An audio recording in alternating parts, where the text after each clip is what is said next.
আসসালামু আলাইকুম সুপ্রিয় শিক্ষার্থীবৃন্দ। তো আমরা পাঁচটি ফিটনেসটা শিখেছিলাম, মোটামুটি টু ডু ভার্ব দ্বারা এগুলো করেছিলাম। তারপরে আমরা ওয়াজ ওয়ার দ্বারা পাঁচটি করেছি, হ্যাড দ্বারা করেছি।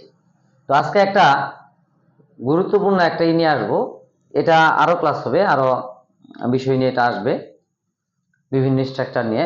তো ইউজ টু আমরা জানি, ইউজ টু এটা ব্যবহার হয়, যেহেতু ইউএসই এটা হচ্ছে ভার্বের বেস ফর্ম বা প্রেজেন্ট ফর্ম।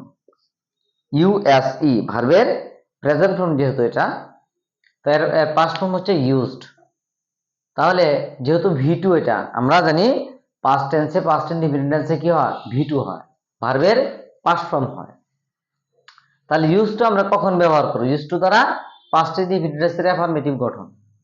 ইউজ টু আমরা ইউজ টু দ্বারা পাস্ট ইনডিফিনিট বোঝায়, পাস্ট ইনডিফিনিট টেন্স বোঝায়, কিন্তু আমরা ইউজ টুটা কখন ব্যবহার করব, কিভাবে ব্যবহার করব, কোন ক্ষেত্রে করব, এটা নিয়ে আমরা এটা আলোচনা করব। তাহলে আমরা বলতে পারি যে ইউজ টু দ্বারা এটা পাস্ট ইনডিফিনিট টেন্স বোঝায়, এটা অ্যাফার্মেটিভ হতে পারে, নেগেটিভ হতে পারে, ইন্টারগেটিভ হতে পারে, নেগেটিভ ইন্টারগেটিভ হতে পারে, আমরা পর্যায়ক্রম করব। কিন্তু এটা পাস্ট ইনডিফিনিট টেন্সে কখন ব্যবহার হয়? তো বাংলায় চিনার উপায়, বাংলা ক্রিয়া শেষে ত থাকবে, তয়কার তাম তাম থাকবে, তয়কার তে দন্ত ন তেন থাকবে, অর্থাৎ ত তাম তেন থাকবে এই সময়, এই বাংলা ক্রিয়া শেষে, বাংলা ক্রিয়া শেষে। বাংলায় চিনবো কেমনে? আমি বাঙালি, এই জন্য আমাকে বাংলায় শিখতে হবে। বাংলা দিয়ে আমাকে, মাতৃভাষা বাংলা দিয়ে আমাকে বিদেশি ভাষা কি শিখতে হবে। তো এক্ষেত্রে আমরা বলছি এটা কখন হয়, এটা চিনার উপায় বললাম। এটা যখন আমি এই বাক্যগুলো ইউজ টু দিয়ে করবো, এটা চিনলাম। তো অতীতকালের কোনো নিয়মিত অভ্যাস বা অতীতকালে ছিল কিন্তু বর্তমানে নেই, আর নেই, এরূপ বোঝাতে ইউজ টু ব্যবহৃত হয়। যেমন আমরা বলি, বন্ধু আগে আমি ঢাকা যাইতাম, অর্থাৎ আগে ঢাকা যাইতো, এখন আর বর্তমান আর কি, এখন আর ঢাকা সে যায় না। বন্ধু আগে আমি ধূমপান করতাম, আগে আমি ধূমপান করতাম, এখন আর সে ধূমপান করে না। বন্ধু আমি আগে নদীতে সাঁতার কাটতাম, ঠিক আছে? যেমন আমরা আগে বলতাম কি, যে আগে দিনে 5-6 বার 4-5 বার গোসল করতাম, এখন কিন্তু আর করি না। ছোটবেলায় দেখা গেছে কি, একদম গরম লাগলে পুকুর পেলেই একবার সকালে দুপুরে মন চাইছে সমানে গোসল করতেছে, এরকম কিন্তু যাইতো সময়, একটা একটা সময় গেছে। তো অতীতে যে কাজটা নিয়মিতই করতাম, এখন কিন্তু আর সেটা করি না। তো এই ধরনের বিষয় নিয়ে আমরা ইউজ টু ব্যবহার করি, যে অতীতকালের কোনো নিয়মিত অভ্যাস যা অতীতে ছিল কিন্তু বর্তমানে এখন আর নেই, বর্তমানে আর নেই, এরূপ বোঝাতে ইউজ টু ব্যবহৃত হয়। তো এটা গঠন আমরা কিভাবে দিব? আগে আমরা অ্যাফার্মেটিভ যেটা টু ডু ভার্ব দ্বারা করছিলাম, সাবজেক্ট ভি টু দিছি, তাই না? ইউজড, তাহলে ভি টু আসছে টু, তো টু এর পরে কিন্তু ইনফিনিটিভ বসে, সাধারণত ভি ওয়ান বসে, ব্যতিক্রম ডিফারেন্ট আছে, কিন্তু ম্যাক্সিমাম ক্ষেত্রে আমরা বলতে পারি 98% টু এর পরে যদি যদি ভার বসে, টু এর পরে যদি ভার বসে, তাহলে ভার্বের বেস ফর্ম বসে।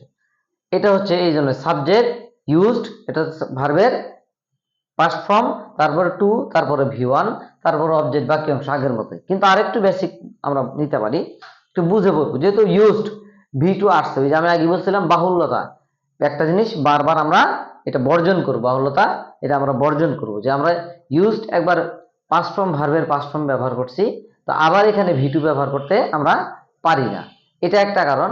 তার একটা কারণ হচ্ছে টু যেহেতু আছে, এরপর সাধারণত ভার্ব বসালে ভার্বের প্রেজেন্ট ফর্ম হয়, তবে এর সাথে মাঝে মধ্যে আইএনজি হয়, সেই ধরনের স্ট্রাকচার গুলো আমরা করব। তাহলে সাবজেক্ট ইউজ টু, তারপরে ভি ওয়ান, অবজেক্ট, বাকি অংশ আগের মতো, আগের মতো যা আছে, সাবজেক্ট অবজেক্ট এগুলো থাকতে পারে, নাও থাকতে পারে। আচ্ছা,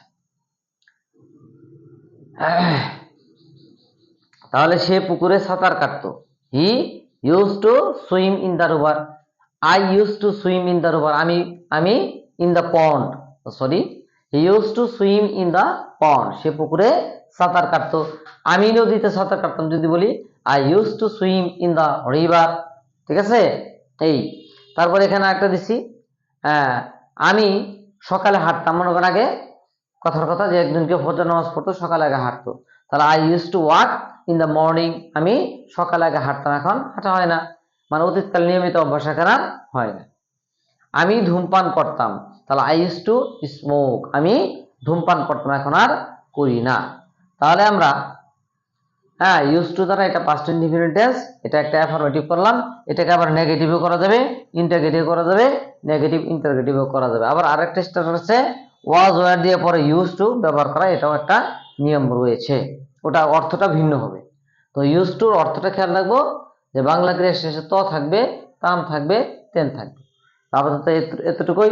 সকলে ভালো থাকবেন। আল্লাহ হাফেজ।